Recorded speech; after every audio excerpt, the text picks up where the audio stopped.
I think you're so scummy. Words from my wife. Mahmoud has everything in a man that I would never want. You're never gonna change. It's okay. It's not a big deal. Okay. Of course it's not, because you're never gonna change. You're never gonna change.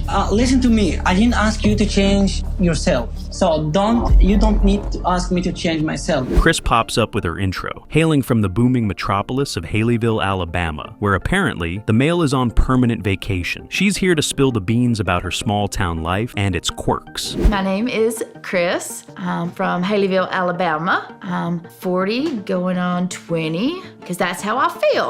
I feel like I'm 20, and I look like it too. I have tons of onesies. The unicorn, of course, is my favorite. Haleyville is a small town of 3,000 people. It's considered the Bible Belt. People are very, very committed to the churches. If you aren't exactly like them, you're shunned. I've always loved dressing up in costumes.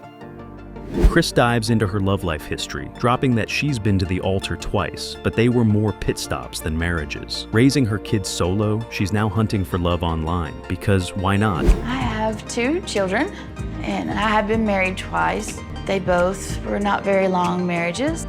I never was happy in my relationships. So I've raised my kids as a single mother for a lot of years.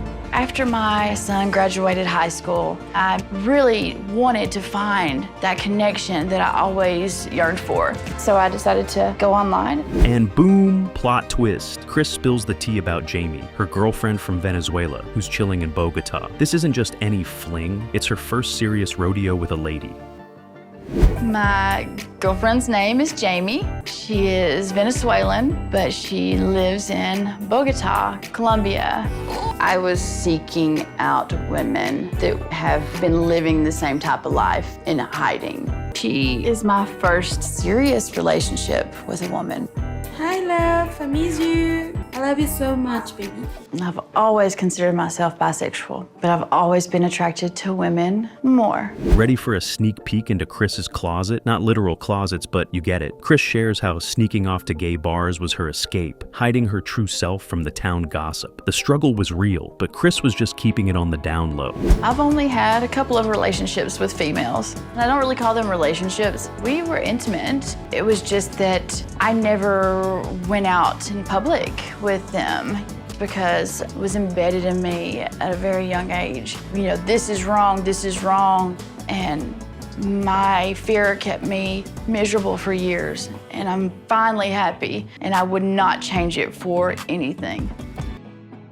Guess who's making big moves? After a year of lovey-dovey phone calls, Chris is packing up to jet off to Bogota. No more hiding or waiting. It's time to live out loud with Jamie. Hang tight, because what comes next is even juicier. All right, so I'm trying to get all my dishes together. Yard selling it up.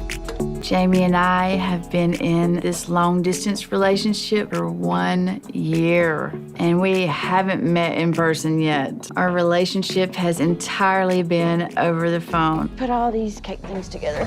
I've waited 40 years to be openly in a relationship with a female. I don't want to wait any longer. So I have decided to move to Bogota, and I leave in 1 week.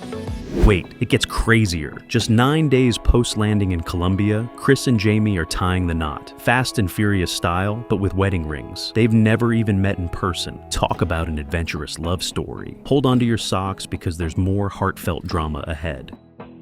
Tell me what you're gonna miss the most about your fabulous mother. Nothing. All right, but I do worry about, you being over there. How many days is it between when you actually arrive and when you get married? 9 days. Even though Jamie and I have never met in person, Jamie and I will be getting married 9 days after I arrive in Colombia. Talk about a close call. Jamie caught COVID, and it was a real scare. The kind that makes you book a flight ASAP to be with your boo. Chris was ready to drop everything to be by Jamie's side. Pandemic be damned, don't wander off. Chris is about to drop some serious wisdom. I get where you're coming from on that, but I know in my heart that I want to have her by my side. I almost lost her to COVID, and I mean, she was on death's door. 6 months ago, Jamie got COVID and she was hospitalized. I knew from that moment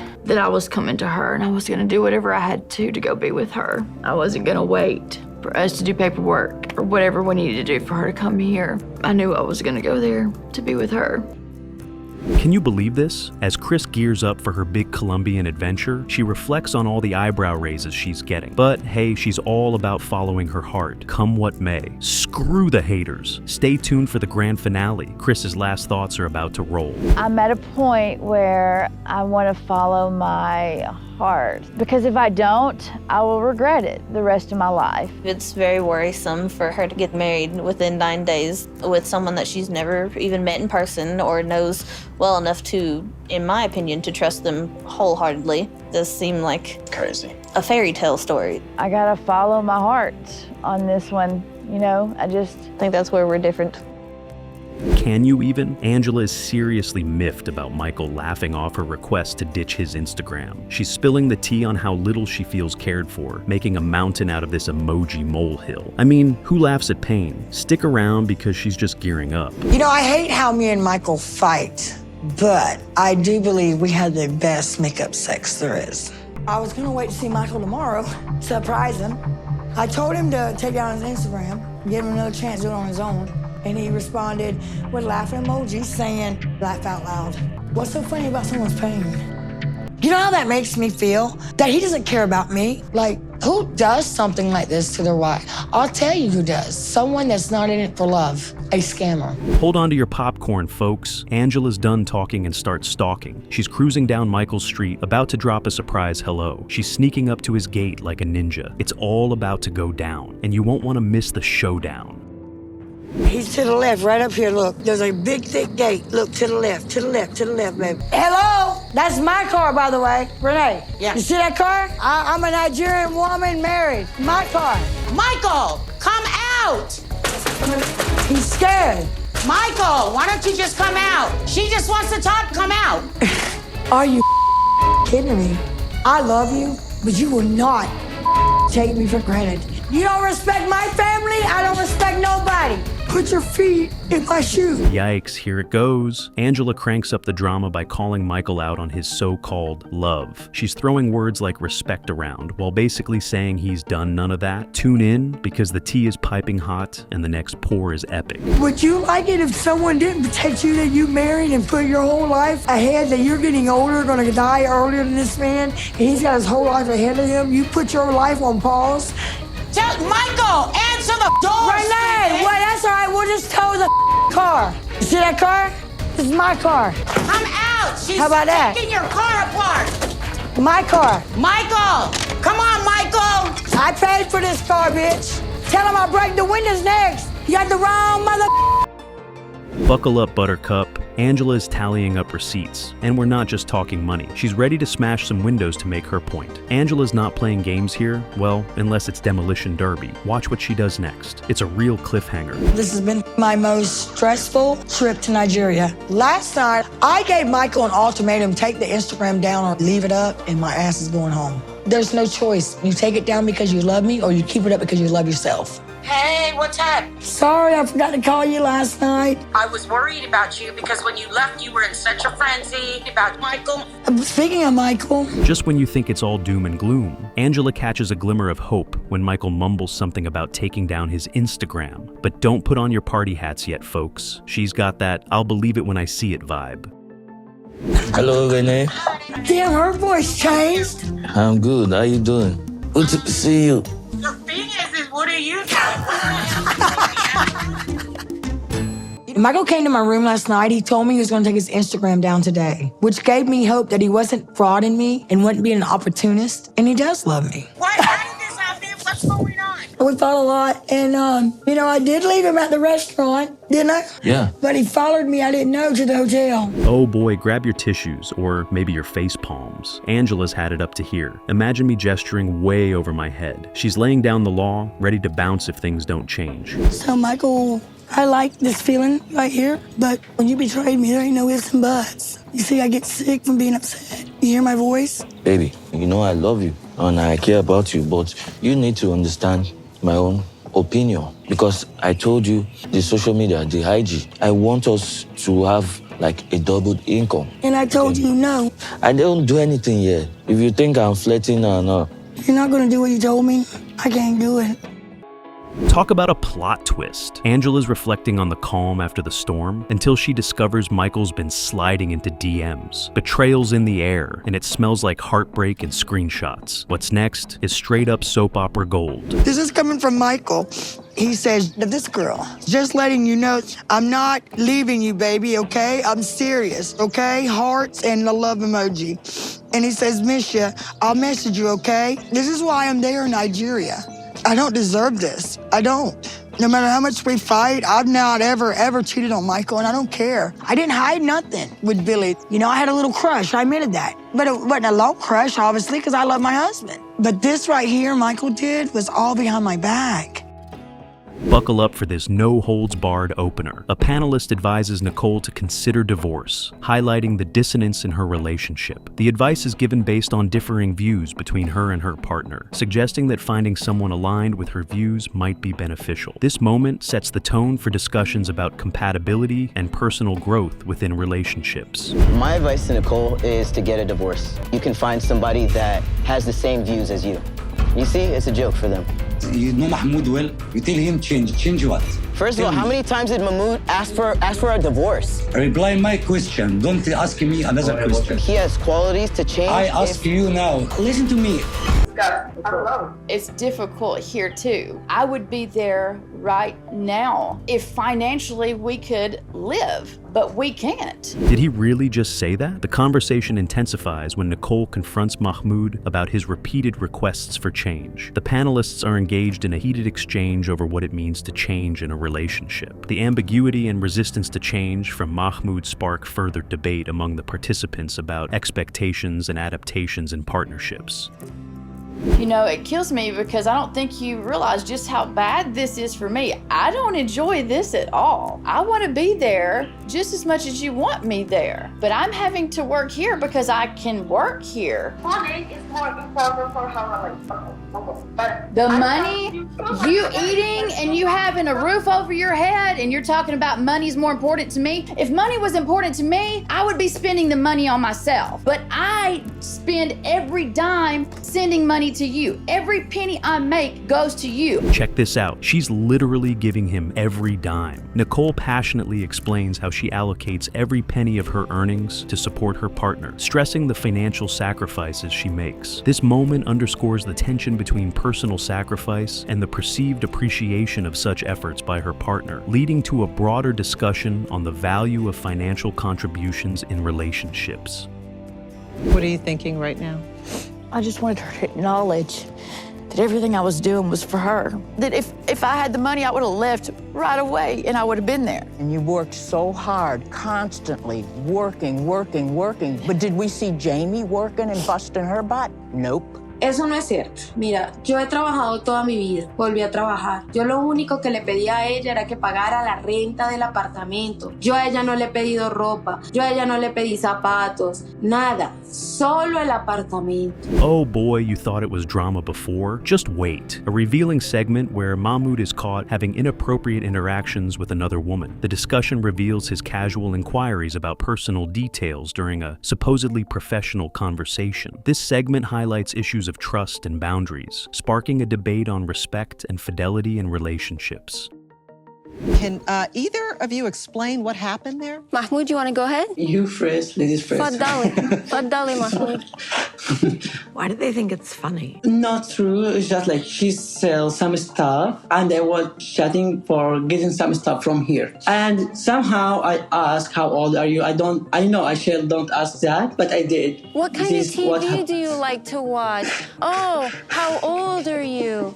Oh, what are you doing right now? Can you believe this? How much more can she handle? In a climactic exchange, Nicole and Mahmoud discuss the impossibility of change in their dynamic. Nicole expresses a strong desire for a partner who shares her beliefs, emphasizing that Mahmoud's inability to change is a significant barrier. This moment is pivotal as it encapsulates the recurring theme of incompatibility and the struggles to align life paths and values. Keep your eyes peeled because what's coming is even more ludicrous.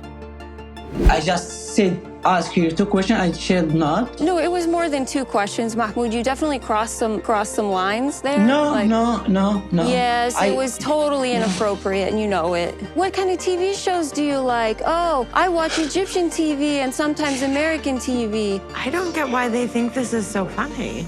Me parece que en este momento su actitud es demasiado irrespetuosa. En un tema como estos no deberían haber risas. I think he's embarrassed. That's why he's laughing. This hits right in the feels, doesn't it? As the episode nears its conclusion, a panelist reflects on the relationship dynamics, expressing empathy and a sense of realism about the emotional challenges faced by the cast. The observation about not just romantic relationships, but also interactions with family and societal expectations provides a deeper insight into the personal struggles of the participants. Ready for more? You betcha. This next part's a doozy. I'm calling you right now because I got really emotional about something. The thing with your mom, she thinks that I'm too old, you know, and I'm like, her, okay? Like, it's just so hurtful. Do you get that? How hurtful it is to me?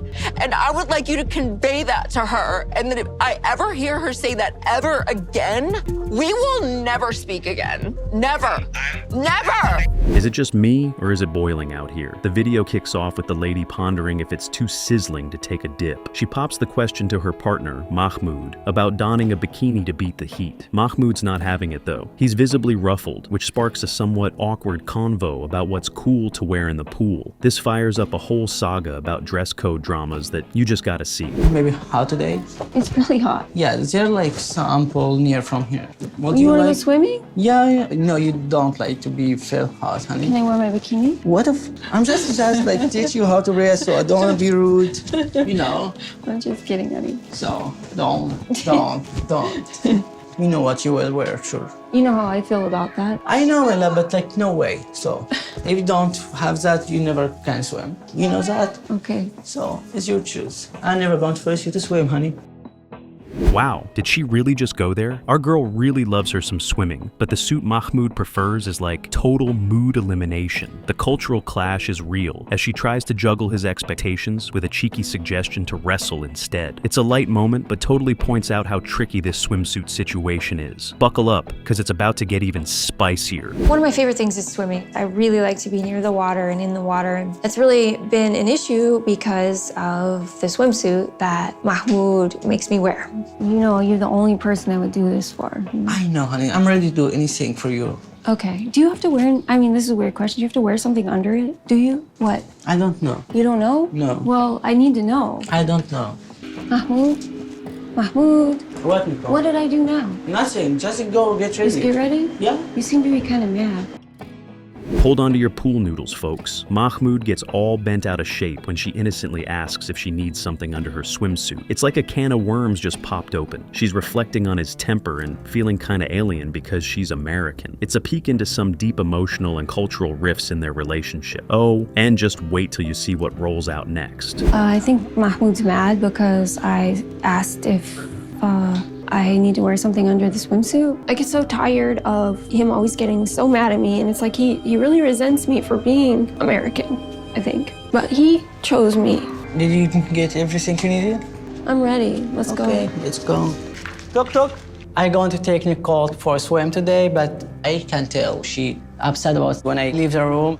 I'm sorry, my love. Things are heating up, aren't they? Here she is in a bikini, opting out of the hijab part and really standing her ground. She's wrestling with her new identity and the shifts she's had to make since tying the knot with Mahmoud. This key scene is all about her trying to find a middle ground between her preferences and his traditions. I didn't want to make her mad. I was just trying to get out of the room because I don't want to fight about the swimsuit. We just try to have real date today. You know how much I love to go swimming. Yeah, this is why I did that today. But, you know, I really feel self-conscious in this swimsuit. So I hope you I understand. I know, Mela, but you want to swim this only way. Yeah, I'm bad near swim or whatever. How's he gonna take this? As they get set to head out for a swim, our heroine's nerves about the bikini bubble up. Mahmoud's cluelessness about her feelings only adds fuel to the fire, highlighting a serious compromise crisis. This bit really shows her trying to stick to her roots while also trying to mesh with his norms. And trust me, you'll want to stick around for what's coming up. I'm not saying you're a bad person, but I am saying you're an uncompromising person. I'll try to be more. I know, and I'm just trying really hard. I hope you know that. So I know you get mad at me a lot, but like I'm trying. I don't think I knew exactly what dressing modestly actually truly meant until the first time I wore the swimsuit that I would need to wear. And it was a very profound moment for me because it all, like the reality of it became very clear and very fast. What's the verdict gonna be? The chat turns towards finding middle ground as she tries to explain why the swimsuit saga is such a big deal for her. Mahmoud seems to get it, promising to try and see things from her side, signaling maybe, just maybe, they might find some common ground. The chat about compromise is real. Don't miss out on how this plays out. I think you should try to wear it and see how it feels, actually. I don't have one. You can borrow this one. Maybe next time I get one. Okay. Try how feel. Yeah, just so you know. I think it's good. It's like the sun not hurt. I know it will take time. Yeah. I can understand. But this your crazy husband. My husband is crazy. You love him anyway. Yeah. So here's what happening to you when you love some Egyptian guy. I wish I knew. Yeah, so you have to tell all people around you never. Never. No Egyptian people.